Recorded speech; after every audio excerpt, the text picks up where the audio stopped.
Welcome into the Commanders Report. I am your host, Jack Sperry, and today the pressure is on. I am naming 10 Commanders players that I believe are under the most pressure to perform next season. Can't wait to share my list with you guys today, but before we get into it, we are getting closer and closer by the day to moving up in the Chat Sports power rankings here in total subscribers. Our next target is the Alabama Football Report, who currently have, about 1.5K subscribers above us. But you know what? It's a college football channel. It's a slow-growing channel. We can absolutely catch these guys by the start of the season. If that's not enough to make you click that subscribe button right now, here's what Alabama Football Report host Tom Downey has to say about new Commanders quarterback Jayden Daniels. How stupid do you have to be to take Jayden Daniels over Drake May? He can't even spell it right. He can't even spell it right. Absolutely. Weak arm, can't make plays with his arm outside the pocket, and got to coast behind some excellent playmakers at LSU.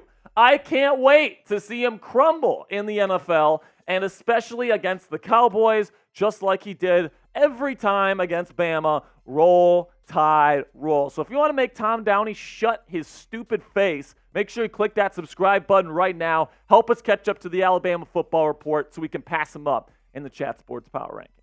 All right, so now let's start with the first name on my list here, and I think this is the most evident. Emmanuel Forbes needs to show up this year, man. Last year with the number 16th overall pick, this team passed on Christian Gonzalez, who looked awesome with the New England Patriots. He looks like a bona fide number one corner for Emmanuel Forbes, who, let's just put it nicely here, he was burnt toast against guys like A.J. Brown and DK Metcalf, and like these bigger receivers could just bully him all day long, and even against, smaller receivers, he wasn't all that good either. So listen, he's got tons of talent. He showed that at Mississippi State with all the pick sixes and all the interceptions and all the pass breakups that he had there.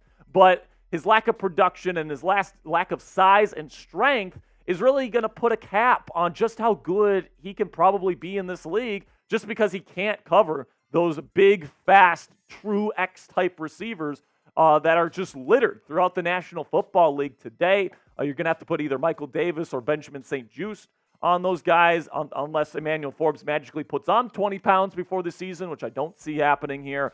But he's definitely somebody that needs to establish himself at least as a decent NFL starter this year, or else we're going to get into legitimate bust territory for Emmanuel Forbes.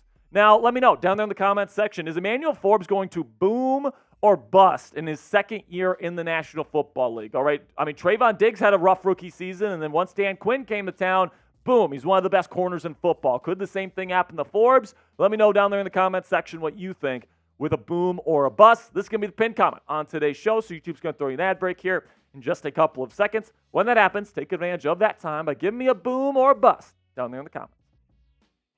Second name on the list, another corner, Benjamin St-Juste. And, Juste is going into a contract year here in 2024. It really is kind of put up or shut up time for number 25. He's got good size, good length. He can hold up against these bigger wide receivers like the A.J. Browns of the world, but he's not the fastest guy in the world. He ran like a 4.55 or something like that for his 40 time a few years back when he was coming out of Minnesota, and that's obviously not great. So the long speed isn't fantastic, and I do think that this is probably his final shot to prove that he is a legitimate starter. I think he's going to get opportunities to get on the field. I think that they're going to try different combinations this year and kind of see what sticks. But Benjamin St-Juste is somebody that's had flashes in the slot and on the outside, but hasn't really stuck anywhere to this point. This is the year where it needs to. All right, now next on the list here, Jahan Dotson. And Jahan is right now firmly planted as the number 2 receiver here on the Commanders. I think that he's going to have a breakout season, and he's going to have a really good, third year in the league. But last year, if we're being honest here, it was rough for him. He had some drop issues. And, the Pro Football Focus grade went down a lot. And that's not to say Pro Football Focus grades are gospel or anything like that. But his rookie season with Carson Wentz, of all people, throwing him the football, he had a 70.5 grade. And he was the 40th highest ranked wide receiver in the game as a rookie. All right, so this guy showed a ton of promise. Then in 2023, he had some drop issues. He wasn't getting open as much. Terry McLaurin got a higher percentage of the target share. And, he would barely crack the top 100. in Pro Football Focus grading among receivers last year. So the stakes heading into year 3 is that if he doesn't establish himself as the wide receiver 2 this year, that status in future years is going to be in jeopardy because you only get a certain amount of years to really establish yourself and establish your presence in the NFL, and it's usually 3 years. So if he doesn't do that by this year, I think his status in the league is going to diminish. Then we get to Dyami Brown, another wide receiver, and, I think the stakes are a little bit more for Dyami because Jahan might go from like a wide receiver 2 to like a role player, a rotational piece.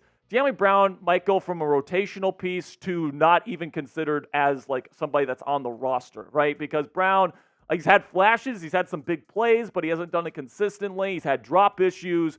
And he's been known more as a deep threat, but he hasn't really caught many deep passes in his career. So will Jaden Daniels, who has an excellent deep ball, find a nice connection with him? I think that's certainly possible. I think that Dyami definitely makes the final roster this year, but I do think this is his final chance to show what he can do and prove that he deserves a starting spot in this league. Then another offensive player that I think has pressure on him is Austin Ekeler, because I like Chris Rodriguez Jr. He's young, he's up and coming, he had some nice moments last year, and Ekeler, let's just put it nicely here, didn't play, up to his career standard last year in LA, which is why they let him walk. I was kind of surprised he got as much money as he did here in Washington, and he just wasn't fantastic last year. He lost a step in terms of his speed. And for somebody that's a little bit smaller, you need that speed, on your side. And he didn't last year, and it was a problem for him. So could he take another step back this year? Potentially. If that happens, Chris Rodriguez Jr., I think is going to take his spot in the rotation. Now, before we get into the other half, the second half of my most pressure list, make sure you guys click that subscribe button today for daily Commanders videos breaking down the latest news and rumors surrounding this football team. Mandatory minicamp is right around the corner. Same thing with training camp as well when the pads go on. Breaking news coverage every time the Commanders make a signing. Earlier this week, we had breaking news coverage for when they released Brandon McManus, and then they brought in Ramiz Ahmed. So we had some breaking news coverage this week. Weekly live shows every single Thursday starting at 4 p.m. or 5 p.m. Eastern time. And then we got it's all 100% free, guys. We got over 15,000 subscribers here on the channel. Really do appreciate all the growth and support that we have had over the last year or so. So if you want to join our family today, make sure you click that subscribe button right now. Another guy with the pressure on is Jamin Davis, linebacker / edge, kind of a hybrid player is how the Commanders are planning to use him, kind of in that Micah Parsons type role in this Dan Quinn system. And he's entering a contract year here in 2024. So if he plays well, he's going to get the bag as an edge rusher, and we know how much edge rushers can make in this league. If he doesn't play well, or if he plays mediocre, he's not going to make as much money, and his status here with Washington is definitely going to be in jeopardy. But listen, man, he's got an excellent physical profile. He's got long arms. He's very fast. A great short area acceleration as well. All that skill set points to being a pretty darn good edge rusher, and I think he might thrive in that role this year. Then we get to Andrew Wylie, who has been on the decline for 2 years straight and somehow is still considered a starting tackle in this league. And the only reason why he's still considered a starting tackle in this league, in my opinion, is because he's getting paid so much by the Commanders. All right, they gave him a big contract last year for some reason. And, right now in that picture, Andrew Wylie's looking for reasons to play him, and I can't find any either, Andrew. I mean, 9 sacks allowed in 2023, was not a good player whatsoever. He's really going to have to show his worth this year, or he's not going to be considered a starter in this league any longer. Then we get to Brandon Coleman, and, I usually don't like to put rookies on this list because, the rookies, you don't really have a ton to prove until year 2 or 3 where the expectations really start to go up. But with Cornelius Lucas being the prescribed starting left tackle, I don't think that's going to last long. I think Coleman is going to be thrusted into the left tackle spot. And that's going to be a big X factor for this team this year, in my opinion. If Brandon Coleman goes in there and he's good and he can protect Jaden Daniels, this offense could be legitimately pretty decent. But if he's a turnstile and he stinks, and he was bad last year in college football in the Big 12, and he was bad at the Senior Bowl, is he really going to be good going up against Micah Parsons? I don't know, man. I hope I'm wrong on him. But I thought they overdrafted him, and he's got some pretty decent physical tools. He's got long arms. He's a big body. The movement skills were pretty good at the combine as well. But boy, oh boy, the tape's ugly, and I really hope that this team can develop him and do it quickly. Then we get to Jeremy Chinn, safety here, and he actually turned down more money from the Pittsburgh Steelers to come to Washington because there in Carolina, he was misplaced in a scheme, a Fangio scheme there, where he's not a good deep defender. That's not his bag. He's a bigger, kind of strong safety, box safety type, and they tried to turn him into a Fangio-style safety, deep safety type, and that's just not his game, and he didn't play well in that system. But now he's in a system here in Washington where he's going to be able to play that bandit role, that linebacker safety hybrid in the 3 safety packages. He's going to be playing a true strong safety role in the base formations. He's going to be fantastic in this role, in my opinion. This guy's got the size. He's got the instincts. I still think he's a good player in this league, but the pressure's on because he's had 2 bad seasons in a row on film. If he puts another one out there, I think it might be the final nail in the coffin there in the starting career of Jeremy Chinn. Then the final one here, Tress Way. And listen, I think Tress Way, and I might take some heat for this because I know he's beloved by Commanders fans. And, I love Tress Way as a person. I do. But let's just face it. Last year was not a good year for special teams for the Commanders. Point blank, period. Tress had 46 yards per punt in 2023, which ranked 27th in the league. He was dead last in hang time amongst punters last year. Okay, so the leg is starting to lose some of its power. The yards per punt wasn't fantastic last year for Tress.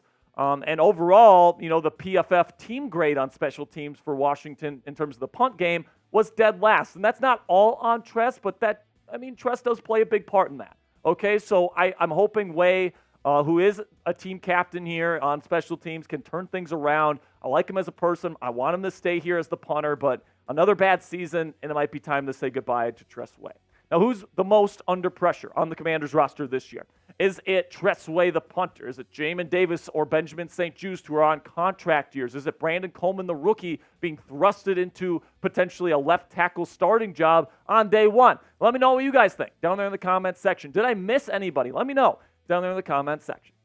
That'll be it for today's show, guys. I appreciate your support. Make sure you click that subscribe button right now for more news and rumors coverage surrounding the Washington Commanders this offseason.